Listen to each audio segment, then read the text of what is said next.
नमस्ते दोस्तों। आशा है आप सभी स्वस्थ और खुशहाल होंगे। आज हम बात करेंगे अहोई अष्टमी के बारे में। यह पर्व माताओं के लिए विशेष महत्व रखता है। अहोई अष्टमी कार्तिक माह में कृष्ण पक्ष की अष्टमी तिथि को अहोई अष्टमी मनाया जाता है, जो मां अपने बच्चों की लंबी आयु और उनके खुशहाल जिंदगी के लिए रखती है। इस दिन माताएं अपने बच्चों की लंबी उम्र और सुख समृद्धि के लिए व्रत रखती हैं। अब सुनते हैं अहोई माता के इस पर्व की कहानी। एक साहूकार था जिसके 7 बेटे और 7 बहुएं थीं। दिवाली से पहले कार्तिक अष्टमी को सातों बहुएं अपनी इकलौती ननद के साथ जंगल में जाकर खदान में मिट्टी खोद रही थीं। वहां स्याहू की मांद थी। मिट्टी खोदते समय ननद के हाथ से स्याहू का बच्चा मर गया। इससे स्याहू माता बहुत नाराज हो गई और बोली, मैं तेरी कोख बांधूंगी। तब ननद अपनी सातों भाभियों से बोली, तुम में से कोई अपनी कोख बंधवा लो। सभी भाभियों ने अपनी कोख बंधवाने से इनकार कर दिया, परंतु छोटी भाभी सोचने लगी कि अगर मैंने अपनी कोख नहीं बंधवाई तो सासू जी नाराज होंगी। यह सोचकर ननद के बदले में छोटी भाभी ने अपनी कोख बंधवा ली। अब इसके बाद उसको जो बच्चा होता वह 7 दिन का होकर मर जाता। एक दिन पंडित को बुलाकर पूछा, मेरी संतान 7वें दिन क्यों मर जाती है? तब पंडित ने कहा, तुम सुरही गाय की सेवा करो।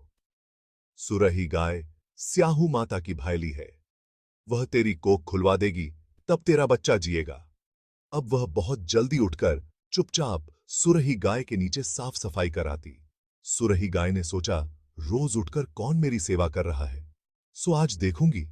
गौ माता खूब सवेरे उठी, देखती है कि साहूकार के बेटे की बहू उसके नीचे साफ सफाई कर रही है। गौ माता उससे बोली, क्या मांगती है? साहूकार की बहू बोली, स्याहू माता तुम्हारी भाईली है और उसने मेरी कोख बांध रखी है, सो मेरी कोख खुलवा दो। गौ माता ने कहा, अच्छा ठीक है। अब तो गौ माता समुद्र पार साहूकार की बहू को अपनी भाईली के पास लेकर चल पड़ी। रास्ते में कड़ी धूप थी, सो वह दोनों एक पेड़ के नीचे बैठ गई। थोड़ी देर में एक सांप आया। उसी पेड़ पर गरुड़ पंखनी का एक बच्चा था। सांप उसको डसने लगा। तब साहूकार की बहू ने सांप मारकर ढाल के नीचे दबा दिया और बच्चे को बचा लिया। थोड़ी देर में गरुड़ पंखनी आई तो यहां खून देखकर साहूकार की बहू को चोंच मारने लगी।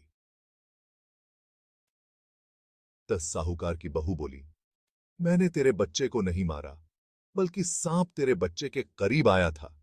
मैंने तो उससे तेरे बच्चे की रक्षा की है। यह सुनकर गरुड़ पंखनी बोली, मांग तू क्या मांगती है?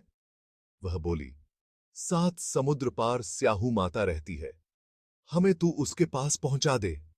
तब गरुड़ पंखनी ने दोनों को अपनी पीठ पर बैठाकर स्याहू माता के पास पहुंचा दिया। याहू माता उनको देखकर बोली, आ बहन, बहुत दिनों में आई है।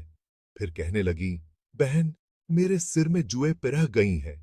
तब सुरही के कहने पर साहूकार की बहू ने उसकी सारी जुएं निकाल दी। इस पर स्याहू माता प्रसन्न होकर बोली, तूने मेरे सिर में बहुत सलाई घेरी है, इसलिए तेरे 7 बेटे और 7 बहू होंगी।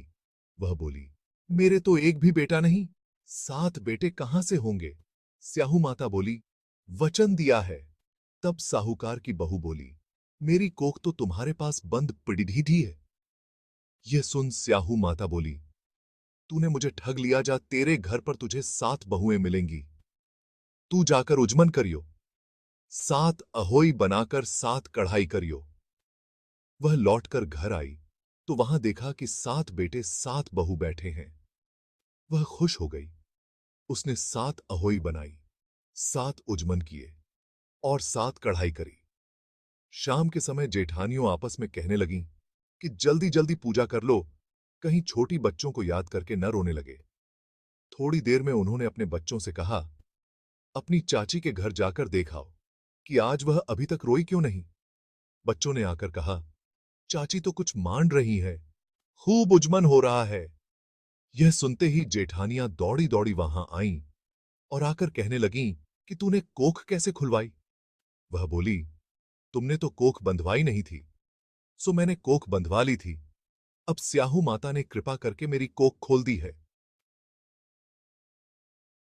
हे स्याहू माता, जिस प्रकार उस साहूकार की बहू की कोख खोली, उसी प्रकार हमारी भी कोख खोलना। एक कटोरी में गेहूं के दाने या फिर हल्दी चावल लेकर कहानी सुने। चलिए, अब सीखते हैं अहोई अष्टमी की पूजा कैसे की जाती है। सबसे पहले सुबह जल्दी उठिए, नहाइए और साफ कपड़े पहनिए। यह दिन विशेष रूप से स्वच्छता और पवित्रता का प्रतीक है। फिर दीवार पर अहोई माता की तस्वीर बनाइए या उनकी मूर्ति रखिए। यह पूजा का एक महत्वपूर्ण हिस्सा है। पूजा की थाली में रोली, चावल, फूल, धूप, दीपक और मिठाई सजाइए। इन सभी चीजों का अपना अपना महत्व है।